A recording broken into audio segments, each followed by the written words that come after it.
Dans les journaux de ce jeudi 9 octobre, Antoine, un hommage à un homme qui a profondément marqué la France. Robert Badinter, ancien ministre de la Justice sous François Mitterrand, entre aujourd'hui au Panthéon. Décédé en 2024, il reste dans l'histoire comme celui qui a obtenu en 1981 l'abolition de la peine de mort. Dans son éditorial, Le Monde salue le choix hautement légitime du président de la République d'honorer cet homme qui a permis à la France de franchir un pas historique. Mais le quotidien souligne aussi l'ironie du moment, la concomitance, dit le journal, de cette cérémonie et du chaos politique dans lequel la France est plongée ne peut que frapper les esprits. Le Monde pointe également avec une certaine subtilité l'hypocrisie du pouvoir actuel qui célèbre celui qui a largement humanisé et modernisé la justice tout en le gouvernement durcissant sa politique pénitentiaire depuis plusieurs années.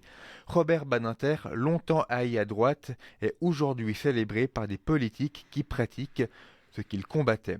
Et en ce jour de panthéonisation, le journal satirique Charlie Hebdo profite pour adresser une demande bien particulière. Et si on transférait Charb au Panthéon, se demande l'hebdomadaire. Dans ce petit article, la famille du dessinateur et directeur de publication du journal assassiné lors des attentats du 7 janvier 2015 interpelle Emmanuel Macron. Cette proposition que nous vous soumettons, écrit la famille, saluerait l'attachement de la France à la liberté d'expression des journalistes, des dessinateurs et de tous les citoyens, ainsi qu'à l'antiracisme, à la justice sociale et à la laïcité, valeurs éminemment républicaines pour lesquelles Charb s'est battu toute sa vie. La famille a reçu le soutien du reste de la rédaction. Retour dans les médias suisses, l'heure maintenant d'évoquer un certain président qui verrait bien le prix Nobel de la paix sur son bureau. Personne ne mérite le Nobel de la paix mieux que moi, dit Donald Trump. Le républicain qui n'a jamais caché son rêve de recevoir la médaille mène une campagne outrancière depuis plusieurs mois en vue de son obtention. Alors l'émission Tout un monde de RTS, la première, s'est alors demandé quelles étaient vraiment les chances du locataire de la Maison Blanche, et le moins que l'on puisse dire c'est qu'elles ne sont pas franchement nombreuses. Selon Alvar Leira, président de l'Institut norvégien des affaires internationales, même s'il y a déjà eu des campagnes victorieuse par le passé, cela s'est fait de manière beaucoup plus discrète. Le comité du Nobel tient à son autonomie. La campagne de Donald Trump est de ce fait contre-productive. Toujours selon Alvar Leira, si Donald Trump établissait une paix juste en Ukraine ou au Moyen-Orient, ce serait une candidature sérieuse. De l'autre côté, Donald Trump affaiblit la coopération internationale, brise les règles du commerce mondial ou retire les États-Unis des organisations. Toutes ces politiques sont incompatibles avec les mécanismes de paix promus par le comité du Nobel.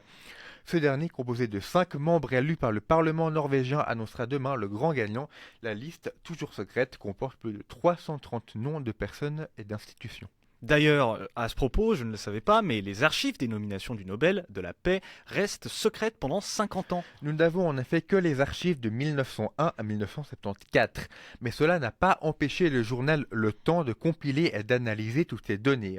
Et malgré cette période restreinte, le quotidien roman a déniché quelques informations intéressantes. Dans la catégorie des candidats malchanceux, on trouve un certain Frank Bookman, théologien américain qui n'a jamais obtenu le prix malgré plus d'une centaine de nominations. Ou encore l'Association universelle d'espéranto, jamais nobelisée malgré ses 126 nominations en 16 ans, un record. On lit également que le dictateur yougoslave Tito a reçu le soutien de plus de 40 personnes en 1973, sans succès je vous rassure. A l'inverse, la figure des droits civiques Martin Luther King Jr. a reçu le Nobel en 64, alors que cette année-là, il n'avait été nommé que par 2 personnes. Et du Nobel de la paix, on part dans le Chablais. Mais avant, petite question Adriano, combien passes-tu de temps dans les transports en public par jour? Eh bien, environ 20 minutes. Alors, personnellement, c'est un peu plus longtemps, c'est 2 heures. Ça reste inférieur aux 3 heures de trajet que font chaque jour les lycéens, et non les gymnasiens des Ormonts pour se rendre au gymnase du Burlier à Vevey. C'est trop, selon Amy Chepet, étudiant en 3e année de biochimie. Dans 24 heures, la jeune femme s'agace. On subit ça depuis très longtemps et tout le monde se tait. Alors il y a un peu plus d'un an, elle a décidé de créer un groupe WhatsApp composé de ses camarades hormonants pour faire entendre leur voix. Sans succès malheureusement, malgré leur conscience du problème, les transports publics du Chablais et le gymnase du Burlier ne peuvent pas modifier leurs horaires de quelques minutes afin d'alléger la journée d'Amy et de ses camarades. À 1 an de l'université, l'étudiante sait qu'elle ne profitera jamais de l'amélioration pour laquelle elle se bat, mais je le fais pour les générations futures. conclut-elle. On espère pour Rémi qu'elle va réussir à convaincre les autorités parce que c'est vrai que 3 heures c'est long. Merci Antoine pour cette revue de presse.